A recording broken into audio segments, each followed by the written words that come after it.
महापालिका स्तरावरील सुब्रतो मुखर्जी शालेय फुटबॉल स्पर्धांना सुरुवात झाली आहे। क्रीडा संकुलाच्या मैदानावर पार पडत असलेल्या स्पर्धेचे उद्घाटन महापालिकेच्या क्रीडा अधिकारी स्नेहकांता वरुटे यांच्या हस्ते झाले।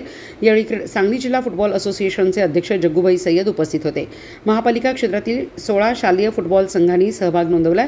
पंच म्हणून अनिल शिकलगार, येबल मुब्बू, अमोस मुब्बू हे काम पाहत आहेत। सांगली जिल्हा फुटबॉल असोसिएशनच्या देखरेखीखाली स्पर्धा पार पडत आहेत। यावेळी मुदस्सर पटेल, अमोल जाधव, राजेश कांबळे, बाबू नरगुंदे, आसिफ सारवान उपस्थित होते। चषक मनपा स्तर स्पर्धेसाठी इथे उपस्थित आहात आणि आपले गुरुवर्यही इथं उपस्थित आहेत। तर सर्वांना आधी सर्वप्रथम गुरुपौर्णिमेच्या हार्दिक शुभेच्छा आणि